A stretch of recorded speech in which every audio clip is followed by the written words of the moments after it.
a toy. You belong to Bonnie. These are your friends.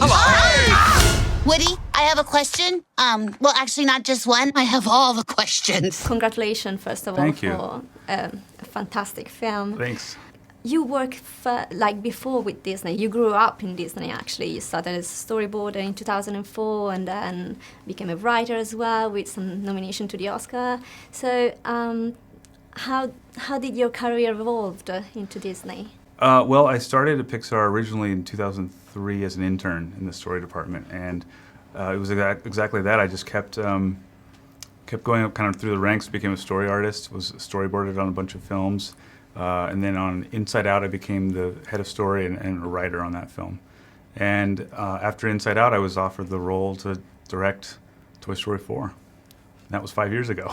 Yeah, you were supposed to co-direct it with John Lasseter, right? Yeah, originally I was offered to co-direct the film, and then in 2016, John pulled me into his office and said he's just too busy, and so he said, I'd like you to be the sole director.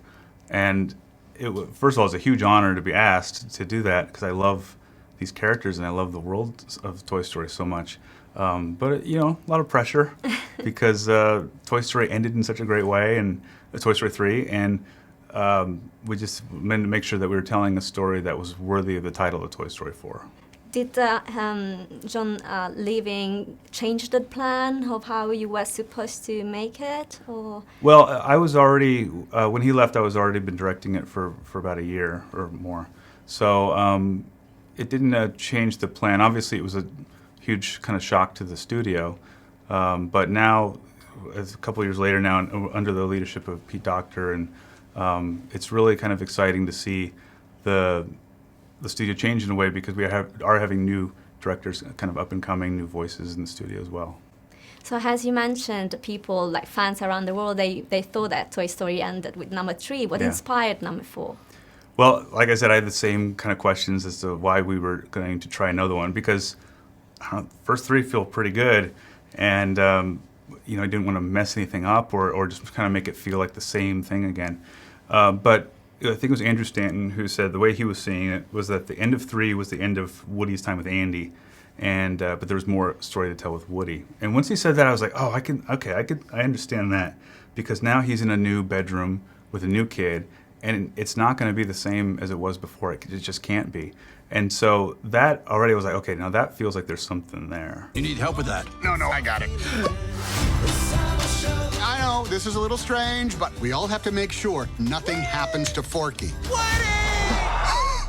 Something happened to him. Buzz, we gotta get Forky. Roger that. It's a fantastic debut. I mean, you were amazing directing it. Oh, thank you. So, do you see yourself as a director in the future, or which is the field of the industry that you kind of prefer?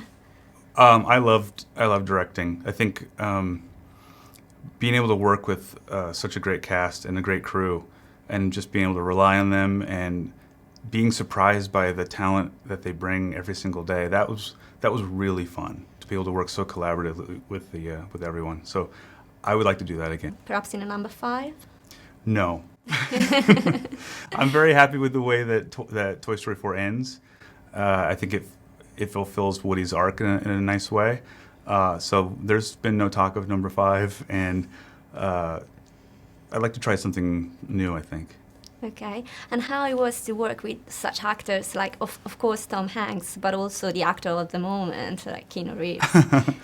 Well, I'll say this with all the actors. They were so genuine and so cool, and as the story changed, I'd pitch it to them, and they go, okay, I see where this is going now, and so it was very collaborative with them.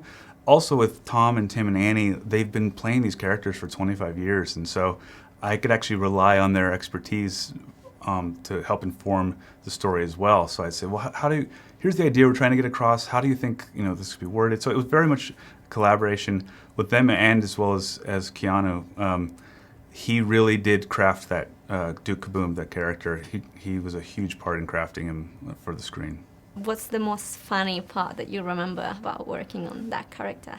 Oh, well, it would probably be the first time I met Keanu. He wanted to come up before he even said yes, he came up to Pixar to meet and just to kind of feel us out, I guess. And so I pitched him the story, and I was talking to him about the character, and he really started to embody the character. And he said, he's an action figure, right? And I said, yeah. And he started going, huh, huh, huh, huh, and started doing these poses. And to the point he stood up on the table and started going, I'm Duke Kaboom! Duke Kaboom, Canada's greatest stuntman. Oh, yeah. Huh? Yes. He's posing. Yeah. Duke, we need Hold to... on. One more. Oh, yeah. It was so funny and so in character, and I was looking at Duke Kaboom, and I remember tears were rolling down my face, but I was thinking, oh, I hope he says yes, because this needs to go into the movie. Thank you very much for your time. Thank you. Let's kaboom.